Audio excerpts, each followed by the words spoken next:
오늘 마태복음 39번째 그런 시간입니다. 벌써 39번째 시간이 됐네요. 세계에서 가장 비싼 집입니다. 비싼 집 몇 위일까요? 2위입니다. 2위. 1위는 영국 국왕이 사는 궁전, 이제 그런 국왕 빼고 민간인이 사는 집 중에서 가장 비싼 집이라고 합니다. 얼마일까요? 1조 5천억.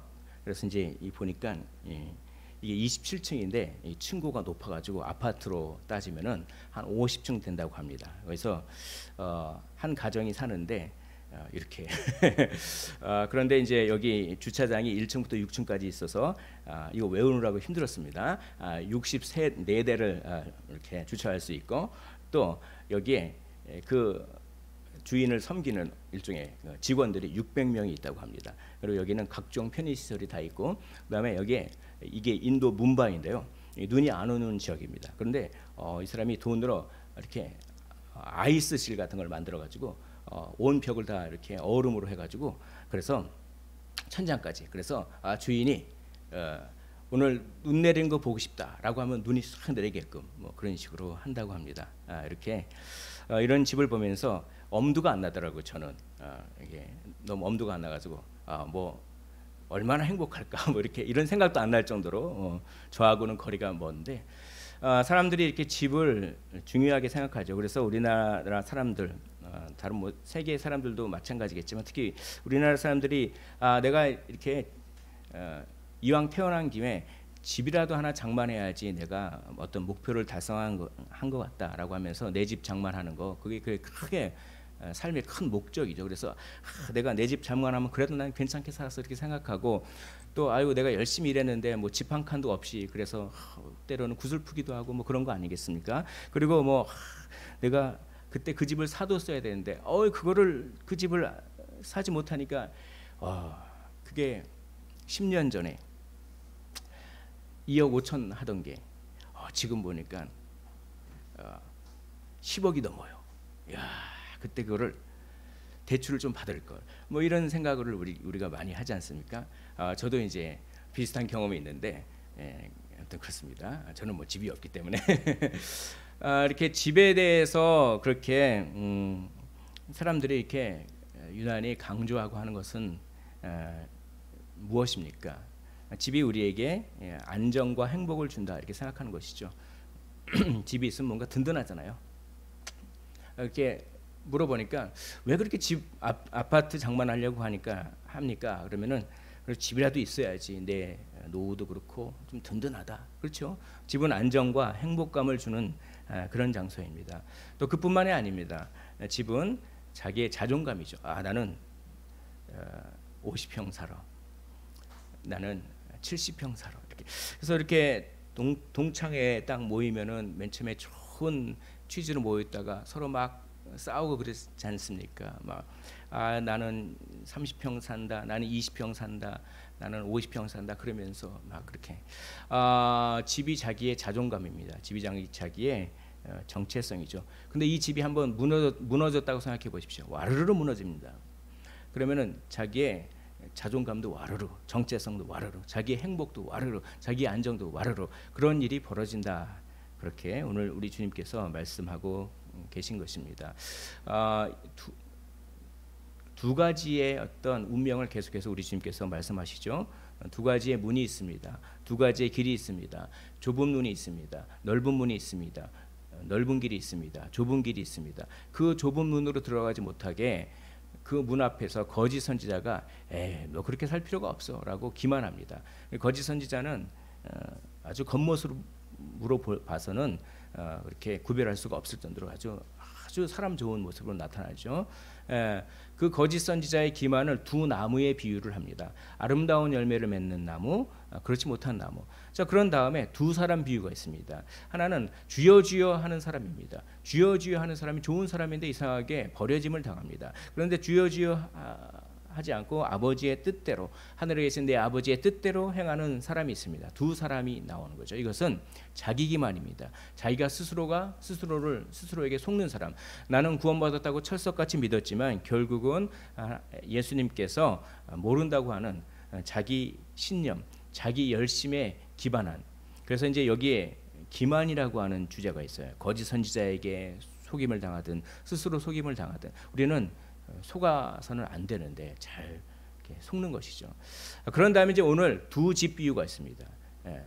이것은 심판을 강조해요. 한 집은 와르르 무너지는데 한 집은 멀쩡하게 서 있습니다. 그래서 잘 지은 집을, 그 집을 잘 지은 자는 지혜로운 자고 집을 잘 못 지은 자는 어리석은 자다, 이렇게 되어 있습니다. 이거는 구원의 이익과 축복만을 바라는 사람을 이렇게 말하는 거예요. 그러니까 구원을 주시는 하나님을 신뢰하고 하나님을 사랑해야 되는데 하나님이 주시는 선물만 사랑하는 것이죠. 그렇게 되는 게 이제 두 집 비유를 통해서 이렇게 와르르르 무너질 것이다라고 하는 그런 심판을 강조하고 있습니다. 오늘 여기서 마귀는 거짓의 아비다라고 우리 주님께서 말씀하시죠. 마귀는 속이는 그런 영이에요. 그래서 우리가 속아서 선악과를 따먹었죠. 마귀는 기만합니다. 거짓 선지자를 통하여 자기 자신의 신념과 자기의 열심을 통하여서도 마귀는 그렇게 속이는 것입니다. 그래서 거짓 평안을 갖지 말라고 그렇게 하는 겁니다. 그래서 로이드 존스 목사님이 이렇게 설교했습니다. 만일 누군가가 자기 자신에 대해서 어떤 공포감을 갖고 있어서 그것이 그 사람을 그리스도에게 억지로 가지 않을 수 없게 만드는 두려움을 간직하고 있지 않다면 그 사람은 매우 위험한 상태에 있는 사람입니다. 쉽게 말하면 두려움이 없다면 오히려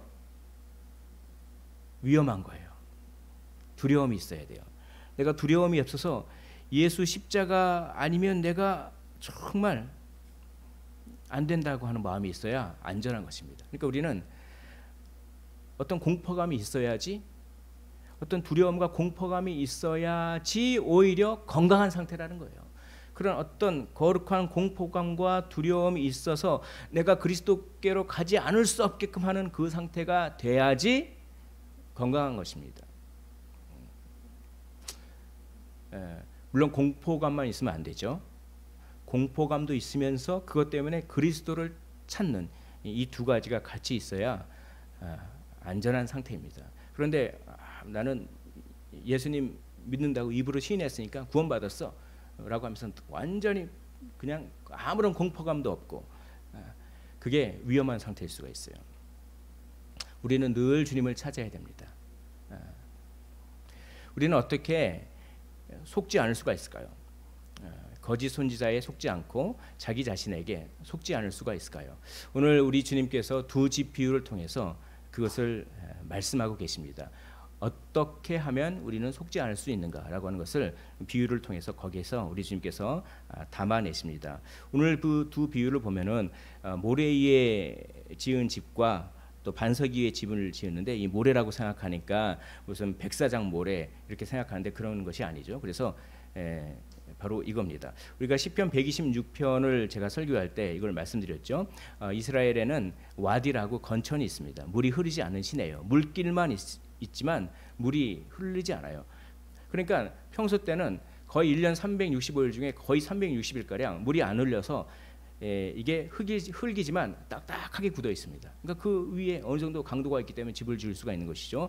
똑같은 장소에서 두 집이 있는 거예요. 사실 다른 장소라기보다는 똑같은 장소입니다. 그런데 이 건천에 한번 우기가 돼서 물이 부르면 순식간에 물이 불게 되는 겁니다. 그래서 홍수가 나게 되는 아주 그런, 그래서 한 집은 쓰러지고 한 집은 이렇게 딱 굳건하게 서 있다. 이런 배경을 알면 되겠습니다. 자, 분별 기준을 우리 주님께서 말씀하고 계십니다. 어떻게 하면 우리는 속지 않을까? 24절 보니까 그 집을 반석 위에 지은 지혜로운 사람이 있고 그 집을 모래 위에 지은 어리석은 사람이 있는데, 이것은 그 기초는 우리가 안 보이잖아요. 겉모습으로 보면 둘 다 똑같은 집입니다. 아니 오히려 모래 위에 지은 집이 더 멋있게 보일 수가 있어요. 더 튼튼해 보일 수가 있어요. 아무튼 거의 똑같은 집입니다. 그리고 이들이 이 집이 서 있는 환경도 똑같아요. 똑같이 비가 내리고 창수가 오고 바람이 불고 집에 부딪힙니다. 똑같은 환경에 있습니다. 그 두 집이 있습니다. 이건 무엇을 의미합니까? 구별하기 힘들다는 거예요. 참 그리스도인과 명목상의 그리스도인 구별하기가 힘듭니다. 발견할 수 없어 보일 만큼, 그 결정적 차이를 발견할 수 없어 보일 만큼 이렇게 속는 사람과 속지 않은 사람이 겉모습으로는 똑같아요. 그래서 이게 같은 장소에 있잖아요. 같은 장소가 있으니까 이걸 이렇게 우리가 적용할 수가 있어요. 같은 공간에 있는 거예요. 같은 예배당에 있습니다. 같이 예배를 드립니다. 같이 찬양을 부르고 같이 기도하고 같이 주여 주여 하면서 기도하고 찬양하고 그럽니다. 구별할 수가 없어요. 그러나 전혀 다른 운명을 맡게 되는 것이죠. 참 그리스도인뿐만 아니라 명목상의 그리스도인도 죄 용서를 구합니다. 위로와 위안, 평안을 위해서 기도합니다. 하나님, 이 문제를 해결하여 주시옵소서라고 하면서 주의 이름으로 문제 해결을 위해서 똑같이 기도합니다. 영적인 능력에 관심이 있습니다. 천국을 똑같이 소망합니다. 구별하기가 힘들어요. 발견할 수 없어 보이는 결정적 차이가 있습니다. 그러나 마음의 동기가 완전히 틀린 것이죠. 겉모습과는 달리 오늘 두 사람의 차이점이 비유 가운데 있습니다. 지혜자와 어리석은 자입니다. 오늘 본문에는 안 나와 있지만 똑같은 평행 본문인 누가복음 6장 48절에 보니까 집을 짓되 깊이 파고 주추를 반석 위에 놓은 사람이 있는 반면에 주추 없이 흙 위에 지은 사람이 있습니다. 그러니까 뭐냐면 깊이 팠다는 거예요. 깊이 팠어요. 그러니까 똑같이 와디 근처에다가 집을 짓는데 하나는 안 팠어요. 근데 하나는 깊이 팠어요. 바위가 나올 때까지 깊이 판 거예요. 이게 두 사람의 차이점입니다. 자, 어리석은 자는 거짓 평안이 있는 자, 속는 자는 그 집을 모래 위에 지은, 즉 깊이 안 팠어요. 그래서 기초가 없습니다. 이것은 우리에게 어떤 분별 기준을 제공합니까? 그러니까 설계도대로 안 한 거예요. 설계도대로. 설계도를 무시했어요. 아니 건축을 하는데 집 짓는데 설계도가 나오면 설계도 그대로 해야 되는데 설계도들이 안 한 거예요. 그러니까 원가 절감한다고 보면니까 두께를 살짝 줄여요. 그리고 그거보다 더 싼 재료를 쓰면 어떻게 됩니까? 그런 작은 차이가 나중에 무너지는 겁니다. 설계도대로 안 했어요. 설계도는 깊이 파라고 했는데 설계도에 무관심, 설계도를 무시하고 빨리 뭔가 집을 짓고 결과만을 생각하고 하나님의 구원의 이익과 구원의 유익만 빨리 생각해서 내가 예수님은 믿는다 입으로 고백하고 난 다음에 구원의 축복만을 빨리 얻으려고 하는 결과만 생각하려고 하는 내가 다 안다는 마음, 나 다 알아, 내가 다 안다는 마음, 그런 것 때문에 설계도의 지시를 따르지 않는 거죠. 교만한 마음 때문에. 하나님의 말씀으로 자기를 검토하지 않는다라고 하는 것입니다.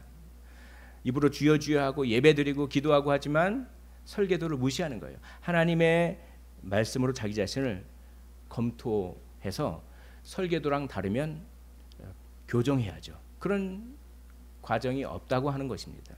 그게 어리석은 자예요. 속는 자예요. 말씀으로 자기 검토를 안 합니다. 그리고 형통의 복음만. 그러니까 예수 믿으면 형통하게 됩니까?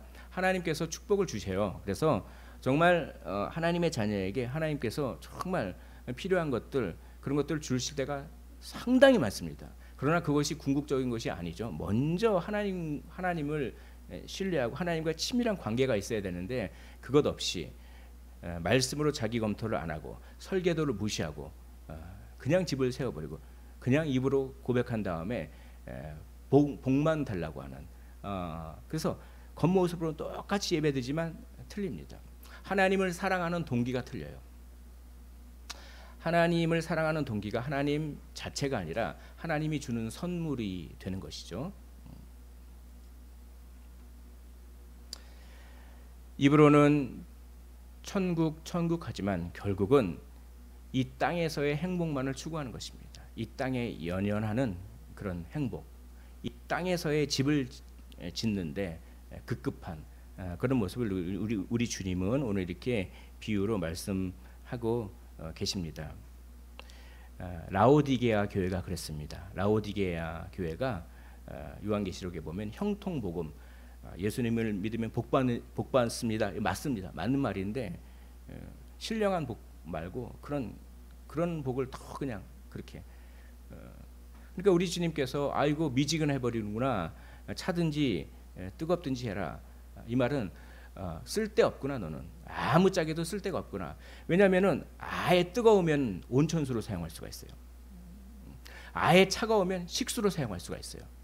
근데 뜨겁지도 않고 차지도 않으면 뭡니까? 식수로도 못 마시고 씻는 물로도 못하고 미지근한 물 먹으면 되지 않습니까? 아니에요. 그쪽 지역은 석회질이 있어요. 석회수 물 안에. 그래서 온도가 미지근하면은 구토가 나와요. 막 그 석회수 있기 때문에. 그러니까 아무짝에도 쓸모가 없다라고 하는데, 그러면서 그런 형통복음의 물들은 라오디게아 교회에 우리 주님께서 이렇게 말씀하시는 거죠. 계시록 3장 18절에 보면 안약을 써서 눈에 발라 보게 하라고 말씀합니다. 약초가 있어요. 거기에 약초가 있는데 그 약초를 이렇게 눈에 좋은 약초가 있다고 합니다. 그 라오디게아 지방에. 그래서 그것을 빗대서 안약을 사서 눈에 발라라. 좀 깨어나라고 하는 것이죠. 깨어나라고, 영적으로 깨어나라고 하는 것입니다. 눈을 떠라라고 하는 것입니다. 자기 자신에게 속고 있는 것을 보라고 하는 그렇게 우리 주님께서 이제 말씀하고 계십니다. 자, 여기서 명목상의 그리스도인 어리석은 자는 두 가지입니다. 첫째, 자기 검토를 안 합니다. 설계도대로 안 합니다. 말씀으로 자기 검토를 안 한다. 둘째, 이 땅에서의 행복만을 추구하는 것이죠. 이게 특징이라고 얘기합니다. 그런데 이제 오늘 비유 속에서 지혜로운 사람은 구원에 확신이 있는 사람이죠. 속지 않는 사람입니다. 그런 사람은 어떤 사람이냐 하면 깊이 파는 사람이에요.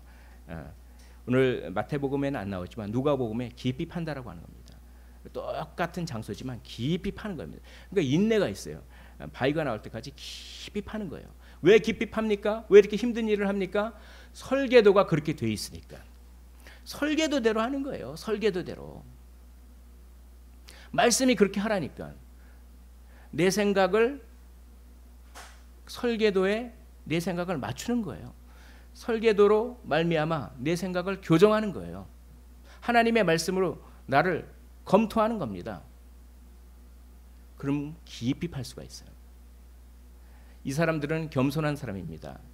나는 다 알아 그러지 않습니다. 나는 지금 영원한 집을 짓고 싶다. 근데 나는 그 집에 대해서 잘 모른다. 그러니 이 집에 대해서 잘 아는 그런 사람들의 말을 들어야겠다. 그런 설계도의 말을 들어야겠다. 겸손한 사람이에요. 그리고 자기를 절제하는 사람입니다.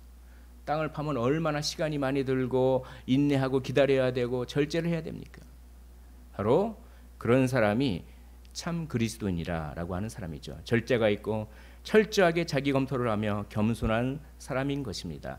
결국 말씀으로 자기 검토를 하는 사람이에요. 말씀으로 자기 검토를 하면 어떤 일이 벌어집니까? 심령이 가난하게 될 수밖에 없습니다. 말씀 앞에서 온전한 사람이 있습니까? 없습니다. 그럼 아이고 저는 이렇게 죄를 졌습니다라고 심령이 가난해지고 자기 죄 때문에 애통하고 그리고 온유하게 되고 그리고 의에 줄이고 목말라서 십자가를 찾게 되고 그러면 십자가에서 죄 용서의 그 확신을 갖게 되면서 또 기뻐하고 그러니까 울면서 웃고 애통하면서 기뻐하고 지난주에 말씀드렸죠. 이런 상태에 있어야 그리고 하나님을 두려워하고 그래야 안전한 상태입니다. 그래서 말씀으로 자기 검토를 하는 사람이에요. 설계도대로 집을 짓는 사람이라고 하는 것입니다. 이런 사람들은 영원한 집을 추구합니다. 한시적인 집이 아니라 영원한 행복을 추구하는 것이죠. 자, 기준이 생겼죠? 명목상의 그리스도인은 설계대로 집을 안 짓습니다. 말씀으로 자기 검토를 안 합니다. 너무 쉽게 예수님 믿는다 말로만 해놓고 바로 구원의 축복을 그렇게 얻으려고 합니다. 이 땅에서 행복을 추구합니다. 그러나 참 그리스도인은 말씀으로 부단히 자기를 검토하고 정말 진실한 회개와 믿음이 있는 사람이죠. 그리고 한켠에 항상 거룩한 두려움이 있습니다. 구원의 확신을 누리면서도 한켠에 항상 두려움과 떨림이 동시에 존재하는 사람이에요. 그리고 영원한 행복을 추구하는 사람입니다. 이 기준을 분명하게 우리 주님께서는 말씀하셨습니다. 왜 말씀하셨을까요? 이 기준에 우리 모두 자기 자신을 비추어 보라고 하는 예수님의 뜻입니다. 히브리서 11장 16절에 그들이 이제는 더 나은 본향을 사모하니 곧 하늘에 있는 것이다. 더 나은 본향을 사모했습니다. 이 땅이 아니라 이 땅에 형통한 것도 좋지만 더 나은 본향을 사모했습니다. 하늘에 있는 것을 사모했습니다. 그럴 때 박해를 이길 수 있었습니다. 그럴 때 어려움과 고난을 이길 수가 있었습니다. 혹시 어려우십니까? 고난이 있으십니까? 성경은 말합니다. 더 나은 본향을 사모하라고 말씀합니다. 그 더 나은 본향을 사모하면서 성령께서 위로 주시고 힘 주십니다. 그 위로와 힘을 가지고 또한 지금 상황을 최선을 다해서 사는 거예요. 그러면 어느새 성령께서 가장 좋은 길로 우리를 인도하고 있는 것입니다. 그러므로 선을 행하되 낙심하지 마십시오. 포기하지 마십시오. 포기하지 말고 낙심하지 말면 때가 이르면 그 때가 반드시 옵니다. 여러분, 때가 반드시 옵니다. 우리가 열매를 맺게 되는 것입니다. 이 비유는 우리에게 전혀 다른 열매가 있다고 우리 주님께서 말씀하고 있는 것이죠. 그래서 겉으로는 똑같이 보입니다. 그러나 전혀 다른 열매를 맺게 되는 것입니다. 두 집의 차이점이 있어요. 견고한 집과 무너지는 집이라고 하는 두 집의 차이점이 있습니다.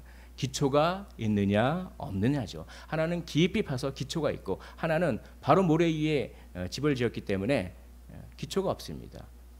바로 맺는 열매가 틀리다. 전혀 다른 열매다라고 하는 것입니다. 그 기초는 무엇입니까? 우리 고린도전서 3장 11절에 보면 이 닦아둔 것 외에 능히 다른 터를 닦아둘 자가 없으니 이 터는 곧 예수 그리스도라. 기초는 예수님이에요. 그러니까 이게 너무나 모순되고 아이러니한 거죠. 뭡니까? 뭐가 모순되고 뭐가 아이러니합니까? 입으로 주여 주여 하잖아요. 근데 기초가 없으니까 예수님이 없는 거예요. 본인은 입으로 예수님 예수님 하는데 예수님이 없어요.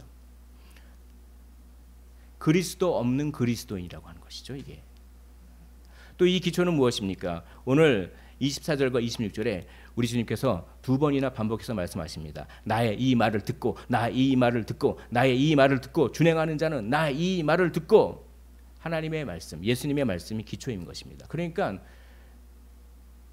말씀이 없어요. 늘 말씀을 듣는데 말씀이 마음판에 새겨지지가 않는 거예요. 그러니까 너무 모순이죠.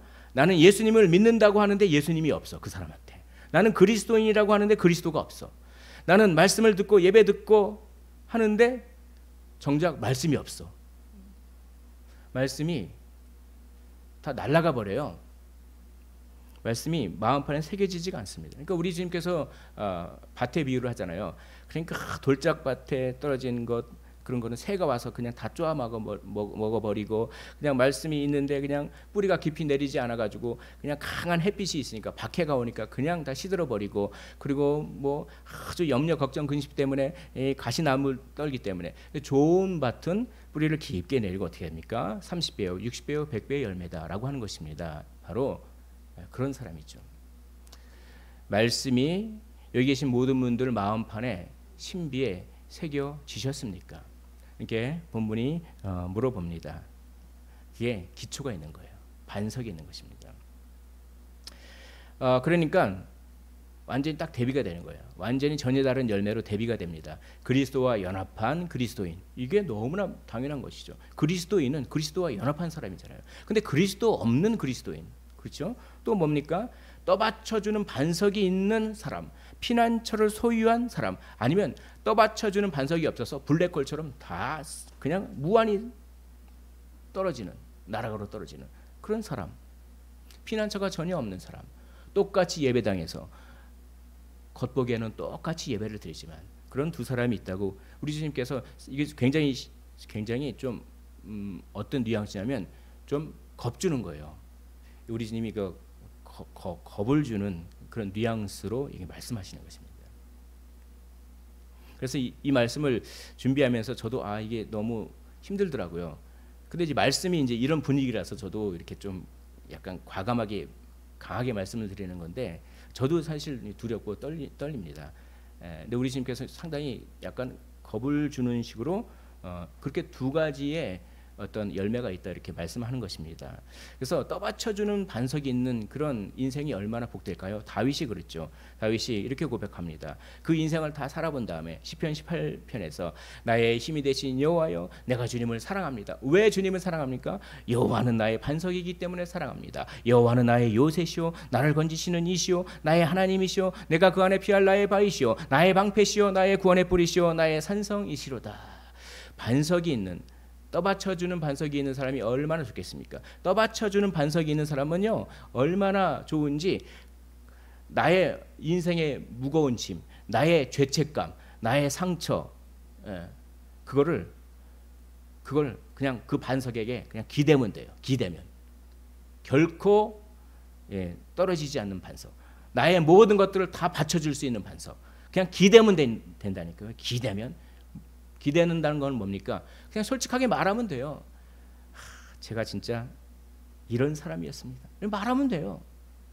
그런데 떠받쳐주는 반석이 없이 뭡니까? 블랙홀 같은 그런 거면 그냥 한없이 나락으로 떨어지지 않겠습니까? 이 참 우리는 예수 믿는 우리는 예수님이 반석이세요. 예수님께 나와 나의 모든 것, 나의 그 괴로움, 나의 모든 걸 그냥 고백하면 돼요. 그러면 예수님이 반석이 되셔가지고 어떻게 합니까? 다 떠받쳐 주십니다. 다 넘어지지 않게 지켜주세요. 그런 열매가 있는 반면에 피난처가 없고 떠받쳐 주는 반석이 없는 그런 열매가 있다라고 이야기를 하는 것입니다. 하나님을 위해서 하나님을 사랑하는 그런 열매를 맺는 사람이 있는 반면에 자신을 위해서 하나님을 사랑하는 사람이 있습니다. 자발적인 순종을 하는 사람이 있는 반면에 하나님을 사랑하기보다는 하나님이 주는 선물만 사랑하는 사람이 있다고 하는 것입니다. 그 열매를 비교해서 말씀하고 계신 것이죠. 집이라고 하는 이미지를 통해서 그렇습니다.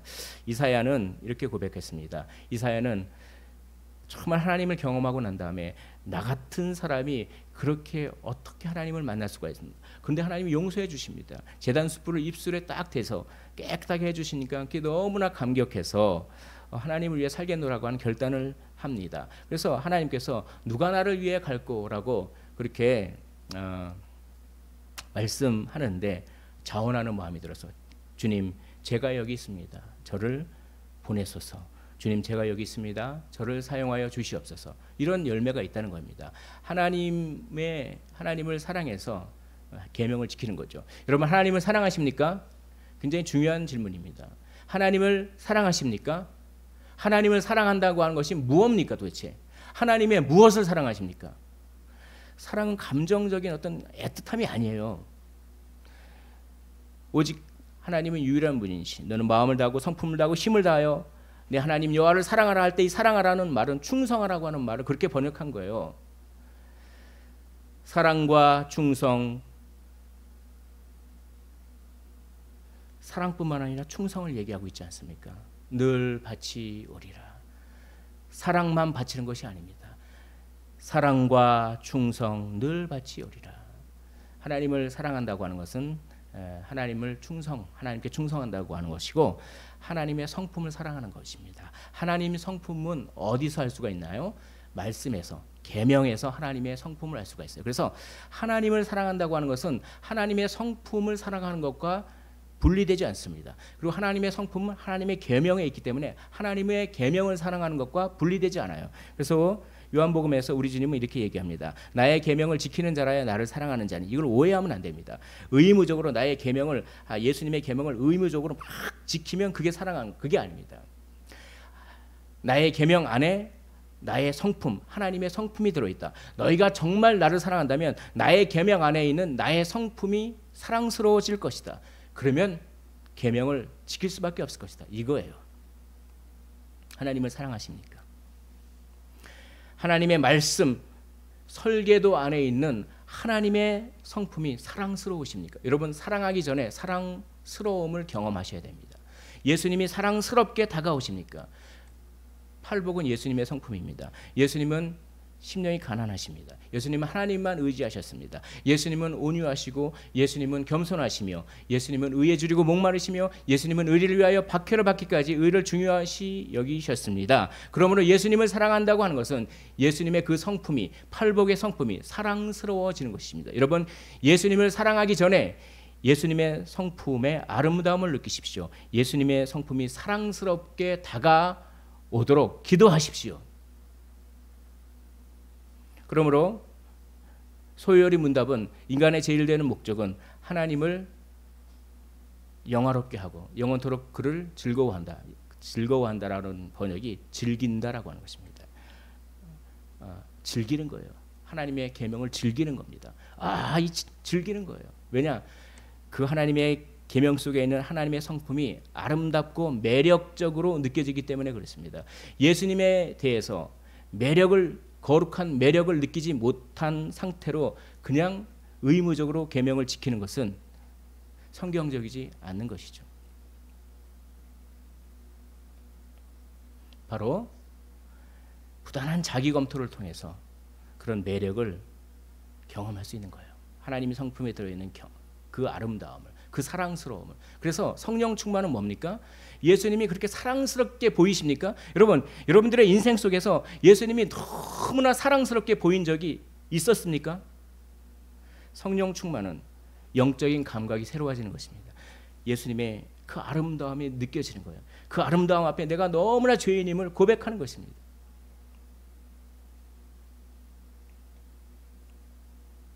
열매에 따른 심판이 있음을 말하고 있습니다. 한쪽은 무너지고 한쪽은 무너지지 않습니다. 근데 무너지는데 어떻게 무너지니까 27절에 보면 무너짐이 심하니라. 심해요. 심하게 무너진다고 하는 것입니다. 우리 주님은 어찌 보면 위협을 하면서 무너질 것이다. 네가 이 땅에서의 행복만 추구하면 무너질 것이다. 굉장히 겁을 주면서. 그러니까 어떤 사람이 아니 예수님께서 뭐 그렇게 겁을 주면서 그렇게 하십니까? 맞습니다. 겁을 주시는 거예요. 유명한 신약학자인 D.A. 카스는 이 본문은 예수님이 겁을 주시는 본문이라 이렇게 해설했어요. 겁을 줘서라도 천국으로 인도하려고 하는 주님의 마음을 느끼라는 것입니다. 그렇게 해설했습니다. 경고를 통해서라도 천국으로 인도하려는 주님의 마음. 우리 집이 떠내려가고 있습니다. 내가 거기서 자고 있습니다. 내가 우리 집이 떠내려가는 걸 몰라요. 근데 어떤 사람이 와서 막 지금 뭐 하고 있는 겁니까? 라고 하면서 집 떠내려가기 일부 직전 아닙니까? 경고를 하면서 꺼내놓으면 왜 나한테 경고를 줍니까? 라고 서운해 하시겠습니까? 이런 비유를 D.A. 칼슨이 얘기하더라고요. 사실상 그 경고는 간청입니다. 우리 주님은 간청하고 있어요. 제발 좀 명목상의 그리스도인이 아니라 정말 천국 갔으면 좋겠다. 이렇게 간청하고 있는 것입니다. 겉으로는 위협하고 있는 것처럼 보이시지만 그 안에는 간청함이 있어요. 예수님의 이 간청의 목소리를 들으시기를 원합니다. 이 사람이 이렇게 집이 있는데 3층짜리 집이 떠내려가더라고요. 중국에 비가 이렇게 와가지고 이게 기초가 없으니까 이렇게 떠내려가는데요. 망연자실하게 이제 이렇게 쳐다보고 있는 건 어느 사진 기자가 이게 작년인가요, 재작년인가 있는데 이렇게 찍어서 이렇게 뉴스 기자로 신문으로 냈는데 이걸 보면 마음이 참 아팠습니다. 이 사람이 얼마나 이 집을 갖기 위해서 이 3층짜리 집을 갖기 위해서 그냥 얼마나 열심히 일했겠습니까? 근데 한순간에 그냥 자기가 쌓은 행복, 자기 나름의 행복이 와르르 무너지는 거예요. 물론 우리는 이걸 보면서 정말 위로해 줘야 됩니다. 얼마나 그럴까요? 그러나 한편으로는 여기서 영적인 우리가 교훈을 또한 얻어야 되는 것이죠. 영원하지 못한 집은 와르르 무너집니다. 오로지 영원한 집만 영원한 것이죠. 우리 주님께서 위의 것을 바라보라고 바울 사도를 통해서 말씀합니다. 영원한 것을 바라보십시오. 우리에게는 영원한 집이 예비되어 있습니다. 보아라 즐거운 우리 집 밝고도 거룩한 천국에 거룩한 백성들 거기서 영원히 영광에 살겠네. 거기서 기쁘고 즐거운 집에서 거기서 영원히 영광에 살겠네. 여기서가 아니라 거기서. 여기서가 아닙니다. 거기서. 이 천국의 소망을, 더 나은 본향을 바라보는 마음으로 오늘 하루를 그저 열심히 사십시오. 그러면 이 땅에서도 하나님께서 우리에게 가장 적당하게 가장 좋은 것을 주시고, 그렇지만 여기서가 아니라 거기서 정말 영원한 행복을 우리를 위하여 예비해 놓으신 줄 믿으시기를 원합니다. 똑같이 보이는 두 집이 세워지고 있습니다. 두 행복이 세워지고 있습니다.